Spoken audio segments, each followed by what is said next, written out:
Diharapkan kepada teman-teman yang semuanya. Pengertian metode filsafat. Metode filsafat adalah cara bertindak menurut sistem aturan tertentu berdasarkan objek formal yang ditentukan menurut suatu pendapat dan pemikiran khas untuk berfilsafat. Mudahnya, metode filsafat adalah panduan dan cara berpikir untuk berfilsafat. Jenis metode filsafat. 1. Metode kritis. Yang kedua, metode intuitif. Yang ketiga, metode skolastik.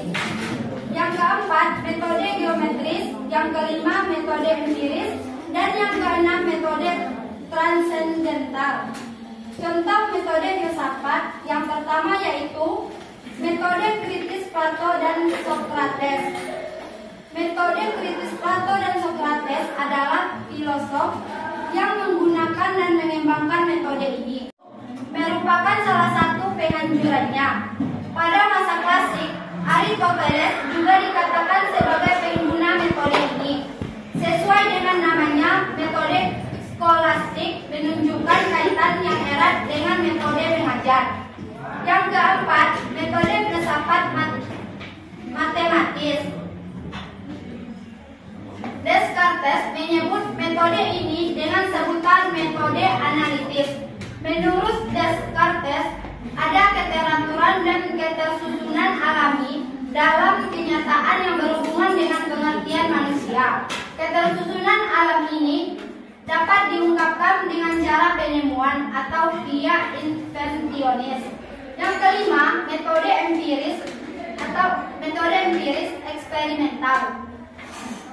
Para penganut empiris sangat dipengaruhi oleh sistem Friedrich Hegel tahun 1770 sampai 1831. Langkah awal metode ini ialah pengiyaan dengan mengambil konsep atau pengertian yang lazim, diterima dan jelas. Yang kedelapan yaitu metode fenomenologis.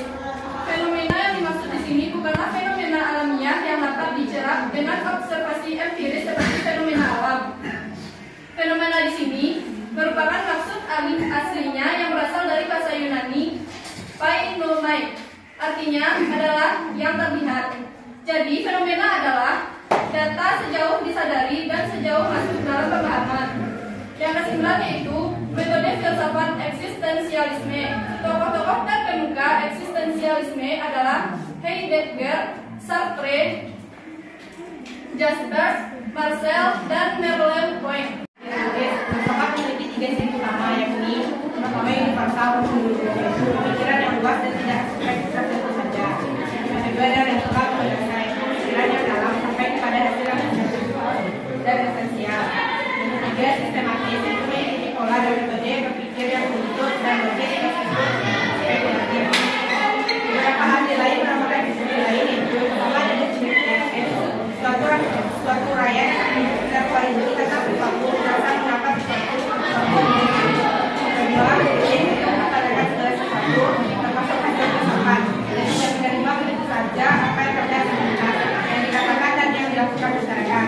Yang ketiga, analisis, yaitu membelah dan mengkaji secara rinci dan sesuatu, termasuk konsep dasar dengan yang dengannya kita memikirkan dunia dan kehidupan manusia.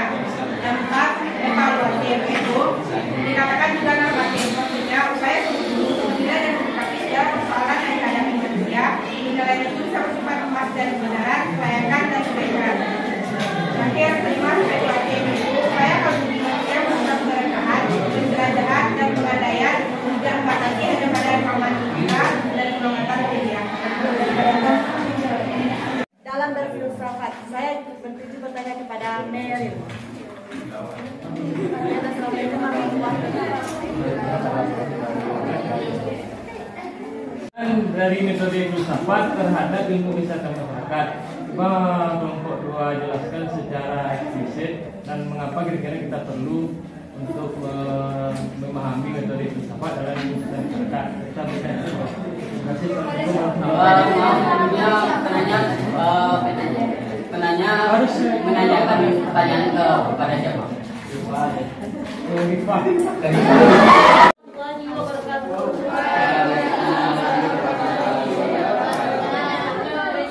ingin bertanya kepada kelompok 2, yaitu kenapa filsafat dapat berpikir.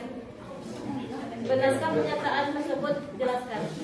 Maaf sebelumnya penanya bertanya kepada siapa? Alim. Saya moderator jadi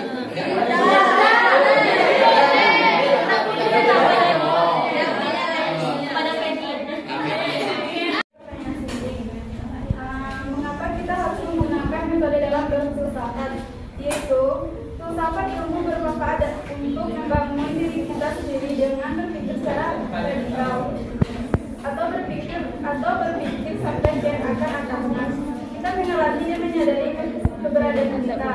Filsafat ilmu keberadaan biasa dan kebijaksanaan memandang dan memecahkan persoalan-persoalan dalam kehidupan sehari-hari. Selanjutnya saya bacakan. Filsafat dapat memberikan pencerahan dalam berpikir karena filsafat membantu kita untuk memahami dan mengeksplorasi pertanyaan-pertanyaan fundamental tentang keberadaan, kebenaran, kebahagiaan, keadilan, dan lain-lain. Filsafat membantu kita untuk mempertanyakan prasangka-prasangka dan ide-ide yang kita anut, serta memberikan kita kemampuan untuk berpikir secara kritis dan analitis tentang pertanyaan-pertanyaan tersebut. Filsafat juga membantu kita untuk memahami bagaimana pemikiran-pemikiran dan ide-ide yang berbeda dapat saling bertentangan atau mendukung satu sama lain, sehingga terdapat membangun argumentasi yang kuat. Baiklah, teman-teman, saya akan mencoba menjawab pertanyaan dari Bang Lulus. Pertanyaannya itu jelaskan secara eksplisit hubungan metode ilmu filsafat dengan ilmu kesehatan masyarakat.